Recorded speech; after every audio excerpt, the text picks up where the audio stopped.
Hello, YouTube. It's been about 3 years since Little Blue 2 was born or reincarnated from a beat-up old minivan to become a beat-up old minivan camper. Quite a while back, one of the astute viewers, pointed out that it might be good for me to do a retrospect episode to discuss Little Blue's evolution and what worked and what didn't work. And I figure since this is pretty much the 3-year anniversary of the build of this particular vehicle, which we know and love as Little Blue 2, I thought I would go ahead and take today, this moment right here, to cover these items, the changes that have evolved on Little Blue 2 and why they occurred. I do apologize for the mess right here. I am in the middle of house cleaning. And as you can see, I'm house cleaning at a local park. The reason I'm doing that, even though as we do this right now, I'm actually not full-time living in the van again. I'm only part-time when I'm traveling and working on special projects. I came out here because I just need to get away a little bit. I like, nature. I like being at a park. I like being out here. But anyhow, I'm out here because I'm out here to clean the van out and also to get things organized. But thought it would be a good time to go ahead and do this episode here for you guys. The first thing I want to point out is if you'll notice the back of Little Blue has been simplified from what she was. If you watch like the initial build video, Little Blue had an electric toaster oven and all sorts of other fancy stuff. She still does have a little sandwich maker, which is actually useful. But you'll notice I got rid of the toaster oven. The toaster oven required, I think, 1,200 watts. My inverter only goes up to 750. So the only way the toaster oven could really be used is if I upgraded my inverter or if I was plugged in at a park and I had electrical outlets to plug in. The initial reasoning that caused me to put the toaster oven in there is it can be useful for baking things. And I thought I was going to be boondocking at somebody's house, on their yard. And I would get access to an electrical cord that I could run to their house. And I would have electricity for the vehicle. It was never designed to be off-grid as far as usage. Well, since I ended up mostly living off-grid, totally having to generate my own electricity, that was one of the first things to go. You'll also notice the rear kitchenette has been simplified a lot. The reason for that is not because it wasn't useful or practical, but because I had to modify the vehicle, for working the knife gig. So I had to clear up this whole back area and make it accessible for carrying like tons and tons of knives. Literally like 600 to 800 boxes of knife sets that I would haul across the entire state of Florida. So that caused some of the builds. But with that said, this is what remains of the rear kitchenette, and it actually is not even the original, although it has parts of the original kitchenette. This was from the episode where I created a portable chuck station that could carry the rice cookers. See, this actually comes off and becomes a wall panel here. It slides in and locks like that, and you have a portable chuck station. But I found that in real life use, the chuck station was kind of useless. It was a pain in the butt to carry that big, huge box. It was kind of heavy with 2 rice cookers and everything in it. And in practicality, when I was traveling across the United States with my wife for our honeymoon trip, that chuck station only got used like twice. And the reason for that was when I packed it into the car that we rented into the trunk, it had to get buried in the back of the trunk, and trying to get it out, you had to dig everything out. Usually when we pulled up into a hotel at night, it was late, and I did not want to spend 30 minutes cleaning out the trunk, pulling out the chuck station, and then putting everything back in and then going back inside. And then having to do the same the next morning when we got up early and had to put everything up. So as far as practicality of having a portable chuck station for living in a van, I think that's a no-go. But I was able to salvage it to make the unit, which is this wide right here, fit in as a portable, well, rear kitchenette. So this kind of slides out, and I can set things on this shelf here and cook back here if I want to, just like I did originally. I don't even have the sliders. I just simply, I don't know if it's going to break here on me. I simply just made the wedges here where, you know, it slides along the top and the bottom piece of wood. So, and you can see it's not fully configured right now. I'm even just got some tools and stuff here, and all the sauces and other ingredient, you know, that I use, like the body and everything else, has been removed because I'm not cooking that much in here, and I don't really use the rear kitchenette that much. And obviously this goo gone. Hey, it's not gooby gone, it's goo gone. So it's a I just realized this isn't the real product. This is a copycat product. Anyhow, I just realized I don't need to cook back here as much because I don't really go boondocking that much with this vehicle. So I don't cook in the back. My kitchenette has actually been moved up primarily to the front kitchen, and I will get to that in a moment. This here is part of the kitchenette and can be used. I actually made this so it comes out. The whole assembly here can come slide out. So we got this, you could put another modular unit here, like a toilet system, more drawers, toolbox, whatever you want, depending on your needs. So having it like this is very versatile. Right now I have it for kitchen stuff. I also have this little area as my garage, so it's got tools and other stuff like that in there. Underneath here, there is platforms, like 3 pieces of wood that go across that connect to the front seat, just like the original design. I have removed the rear office area where we had a working table where you could actually sit back there and relax and work, because it really wasn't practical for a little minivan like this, especially for how I use it. I mostly traveled around, slept, cooked, and I didn't really live in the van. If you're a single traveler, or even a young couple traveling, and do your digital nomad type stuff in the van, it may be worth converting the bedding system, into a living room area, and then you can sit there and work during the daytime, and at night converting it back. But for me, I would rather go sit in a library where I had air conditioning and a real desk and water and a bathroom to use. So working out of a van really was not that practical. I can do it, but it's not something I would rather, it's not something I would do by choice when I'm mostly urban stealth camping and have access to public libraries. Therefore, the bed, staying in bed mode is how I mostly keep it, although it can be converted back up. My front seat area here is the standard seat that came with the van, and this was left here because I have to be able to flip the van back up to functioning as a regular van where I can carry passengers, because I still see my children every other weekend. So I flip the seat up, I pick this up, slide that wood back, and the seat still works. So this is a design I love and would keep. I did rebuild the system with the box back there. You can look at other videos and see how it has a box section back there, but it leaves me a little bit of storage here along the side where I can put sleeping bags and shoes and other items that aren't used that often. And underneath the whole bedding system here, if I slide this over here and take it apart to show you, there's all this storage in here. You can see there's plenty of storage. I have a spare tire and all sorts of other items back there. You'll also notice the bedding system has changed. It's a little bit dirty here, but we do have one of those memory foam mattresses that I bought from Walmart. It was kind of expensive.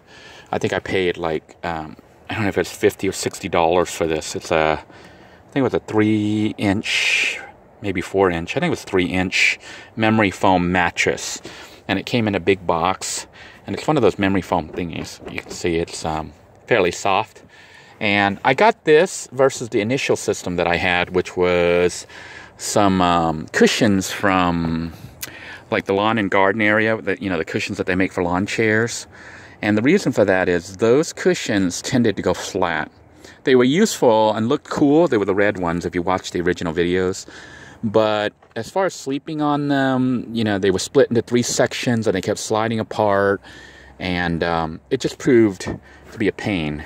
So having a real mattress, to me, this was a lot better, and it did work good. And I've had this mattress now for probably about 2 years. So this works great.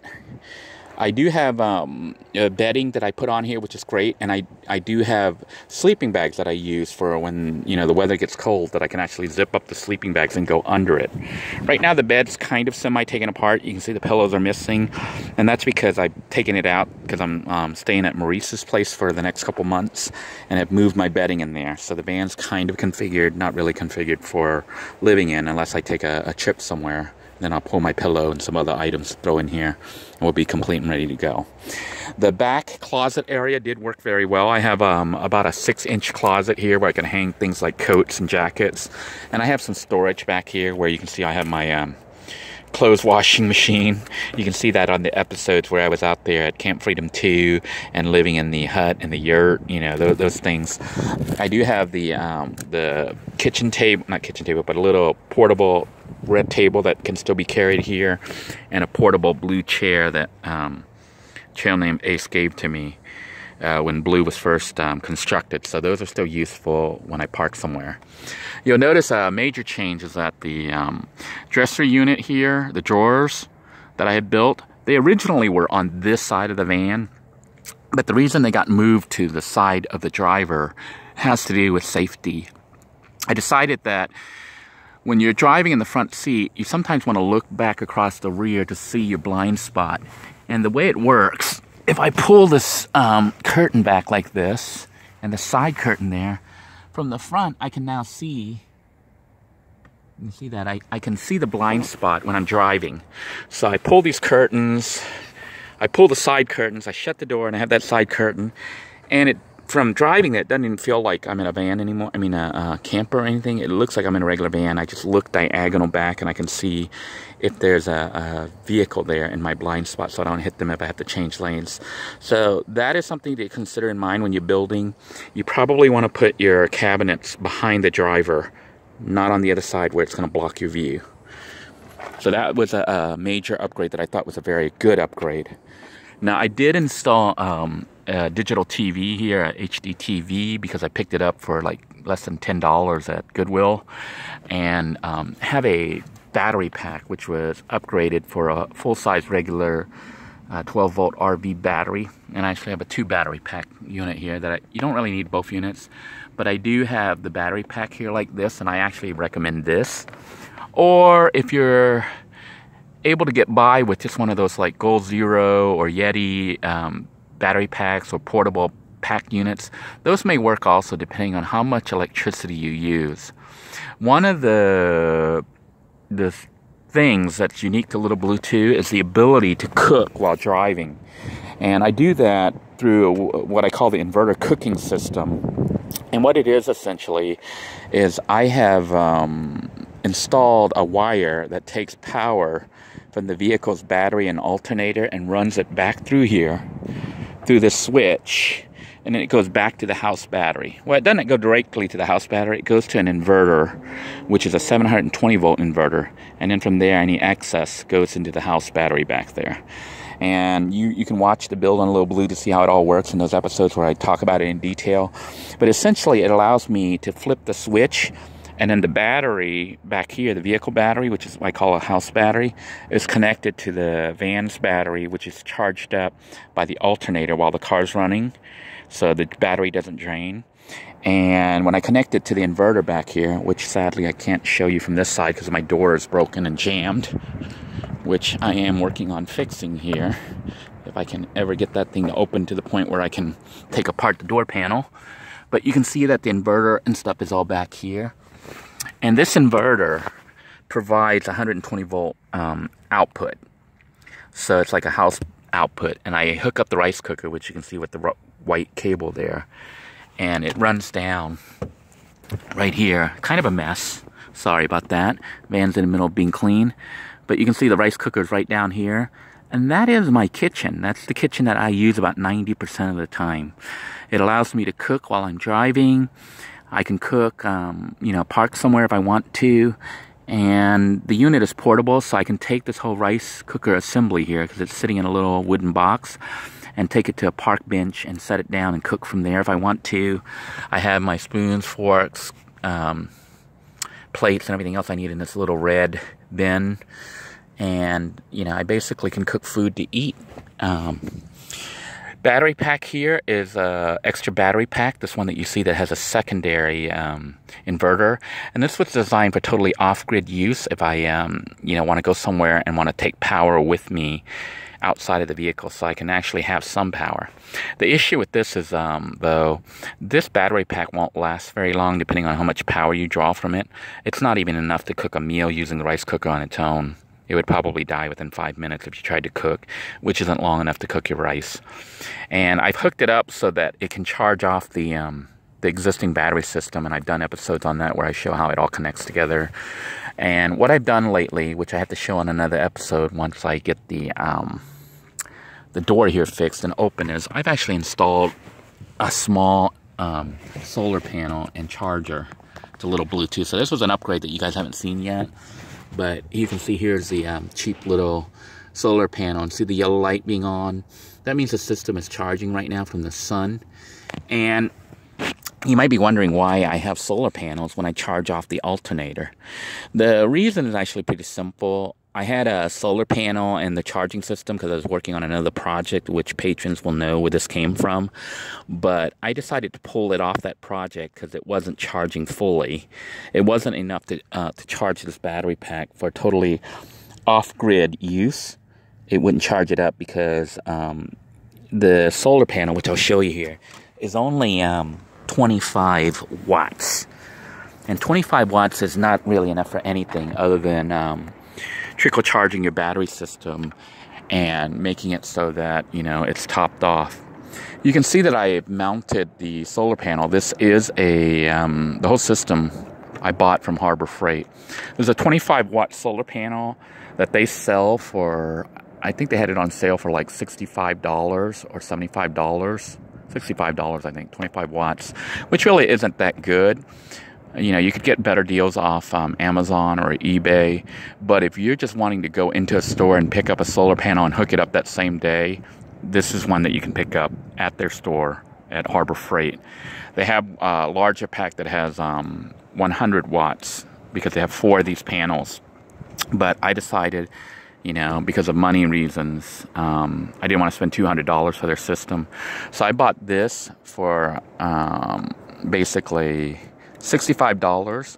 But a little tip for those of you who shop at Harbor Freight: if you go online, like on Google, and you type Harbor Freight coupon or Harbor Freight discount, you can get a link for like an online coupon that takes 20% off. I think it was 20 or 20, maybe even 25% off. 20 or 25% off. Well, you show that coupon, you know, you can only use it to buy one item at a time, so you have to do this on several trips. But I bought the solar panel, and I showed the cashier the digital coupon, which they knew about. They have a hard copy of it at their register, so they scanned it to me, and I got this solar panel for, I don't know, it was $55 or $65. It was like 25% off. Then the next day, I went and I bought the charge controller, which they call a charge regulator, I think. This is a cheap little one that only goes up to 100 watts. But I only have 25 watts, so this is more than adequate. And I bought this one, which I think they sell for about $25 or $35. And I also got the 20% off on that. So, good way to save some money if you shop at Harbor Freight is to look for the online discount. Just Google, you know, Harbor Freight coupon or Harbor Freight discount coupon, and make sure you snapshot that coupon. You know, take a snapshot of your screen or leave it there so you can show it at register checkout. And check the dates, but they seem to have one for every month, even though they say it's a monthly special. It's like a little hidden secret for shopping at Harbor Freight. Anyhow, that allows me to trickle charge my 2 battery packs here. And the significance of that is, you know, even though the system charges through the alternator, that is rapid charging. And you can't fully charge your battery pack when you rapid charge. The way batteries work, from my understanding, is that you can rapid charge it up to a certain point, probably about like 70-80%. But then when it's 70-80% full, you have to slow down the charge rate. If you try to charge it fast, it won't really charge it anymore. And your battery, you know, it's not hitting maximum capacity. But if you have slow charging, which a smart charging system will do. It slows down the rate of charging, how many amps come through to charge the battery, until it tops it off completely. I don't have a smart system because I just picked up Harbor Freight's cheapo system, but this helps me to somewhat try to keep my battery from dying so much. What it does is I charge quickly through the vehicle alternator. Then when the vehicle's parked somewhere, this is actually getting, you can see if I go to the other side there, I don't know if you can see it here, the little blue light on the other end there, that means that the solar panel is getting electricity. And you saw on the inside the yellow light was coming on. It's actually trickle charging at 25 watts, which I calculated out to be about 2.5 amps. So you can see the blue light here means it's charging. And basically it allows me to trickle charge my vehicle or my house batteries up to, you know, maximum when it's just sitting there. So hopefully that'll extend the battery life on the RV batteries, the Little Blue's house system. And this can help me if I'm off grid and just parked. You'll notice I simply mounted it just by using zip ties. I did originally plan on drilling holes and putting wood board mounts and everything. It got complicated. And I was like, you know what, this is too much of a pain. And really I wanted kind of to keep the stealth factor of Little Blue too. And then realized I could just zip tie everything right between the two luggage rack things. And if you look at Blue, she still looks like a normal van. It's, you know, it's really hard to tell that that's a solar panel unless you're a really tall person looking down. But Little Blue actually looks still like a normal vehicle. Doesn't look too stealthy. So, you know, that is an upgrade that I hope to show one day. But it's really not much, just showing you how I installed the solar panel. And my own experience with it is kind of expensive with 25 watts to get it through Harbor Freight, but with it, if you don't feel like waiting, you know, and ordering it online, or if you're just interested in learning about solar power systems, and if you really wanted the complete system, you could get it from Harbor Freight for $200, and you get 100 watts with the charge controller, versus what I spent, because I bought it separately. I think I spent about $100 with the charge controller, and I only got 25 watts. So for another $100, I could get 75 more watts. But if you're gonna spend $200, you might as well get a nicer system through Amazon or eBay, because I think for $200, you could probably pick up a 100 to 150 watt system with the charge controller. I didn't do that because of time constraints and just messing around. I wanted to see how things worked. The drawer units being held together with bungee cords does work. I basically screw stuff across and help hold it down. The side drawers don't really fly out, so I don't have to worry too much about that. I did install 3 different fans. Those are 12-volt fans, and I run the cables. You know, they give you long cables, thankfully. I run them all the way up to here, and you can see I've got the multi-plug outlets that go into the vehicle house battery systems. So I can get 12-volt power. I have USB output for charging phones. I have 120-volt power for powering the TV set, the rice cooker, and everything else.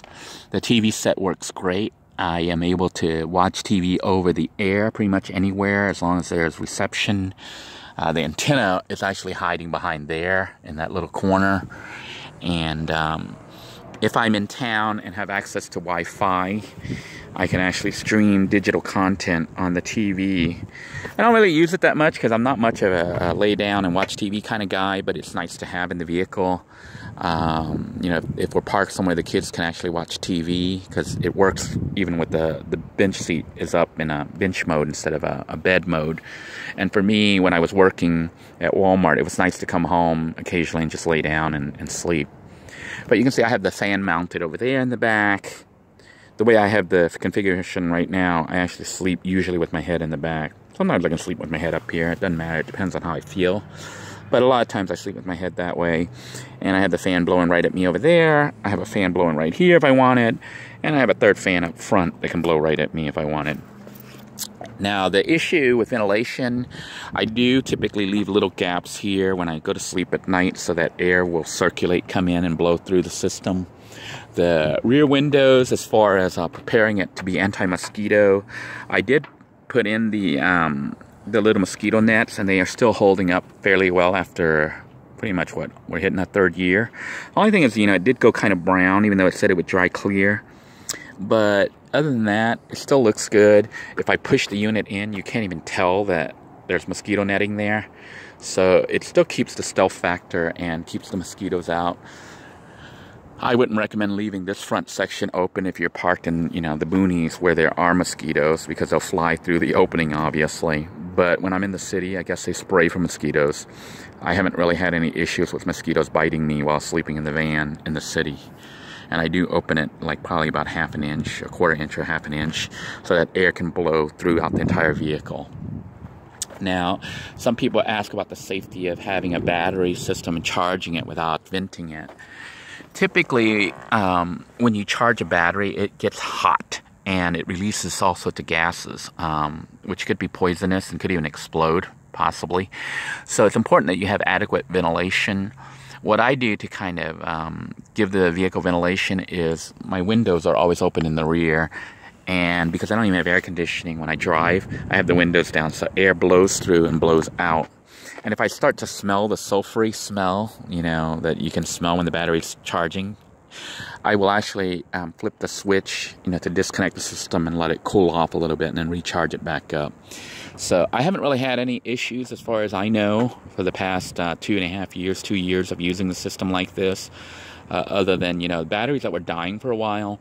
And the reason the battery was dying on the inverter cooking system was when I started to try to follow some viewer advice, you know, when they said you should hook up the battery from, you know, when you take the alternator's output from the vehicle there, from under the hood, you should hook it up directly to the battery and then hook up the power from the battery to the inverter to cook. That turns out to be advice that didn't really work too well for me. I know the viewers had good, you know, good intentions and stuff, but what works better and how I would hook it up from now on is I would take the power from the alternator, hook it right into the inverter, and then from the inverter into the house battery. And the reason you want to do that is while the vehicle's running, the vehicle will generate electricity with the alternator under the hood, send it to the inverter, because it's sending a lot, like a lot of amps, and that gets converted to the 120 volts. Then that is what is used to cook your food on the rice cooker. So you're not pulling, or you're only pulling battery power from your house battery if the alternator isn't sending enough electricity. And since I've done that, since I've wired it so that the power gets drawn from the alternator versus from the house battery first, I haven't really had an issue. You know, the system pulls the power. You don't want to really cook anything without having the car running, and the inverter cooking systems, you know, that little switch there switched on so all the batteries are connected. But after figuring that out, I have not really had any battery discharge problems. And I'm hoping that by installing the solar panel here, that will help the battery to fully charge each time. I think that pretty much covers the major points of Little Blue 2's build, other than bathroom, and I've discussed that in other episodes. But typically, as a guy, you know, I just use a jar, a little bottle, big bottle to go number one. Number two, I try not to do in the vehicle. I try to, because I'm mostly urban stealth camping, I try to park in a location or in a situation where if I need to, I can go to the bathroom in 24-hour fitness facility or Walmart or some other store that's open, a gas station or something nearby. I do have currently a portable toilet that I'm carrying with me for possible off-grid use if I decide to go camping or do some extended trips out into the Everglades, because those are some episodes I hope to do, is some trips out to the Everglades, maybe even do a little construction out there. So look forward to that. I like, you know, I like the wilderness and I like building things, and I hope that you guys enjoyed all these episodes. I wonder if someone was living here. What's up with this? Looks like pumpkins, rotted pumpkins. Here's one that's really rotted. Thought it was a body for a moment here. Would have had to call the police. Anyhow, this video is going on and on and on and on. I hope you found it informative. This is our 3-year wrap-up or 3-year review of Little Blue 2, what worked and what didn't. And I want to thank you all for joining me on my journey and for all your kind thoughts and prayers. I'm still not out of the woods yet, and even though it looks like things are okay right now because I'm staying with Maurice, this, just like everything else, is temporary, and I am still struggling and fighting to get back on my own 2 feet, but at least we're moving in the right direction. Until next time, everyone, God bless you all. Thank you for your kind thoughts and prayers. You're in mine as well. Take care now.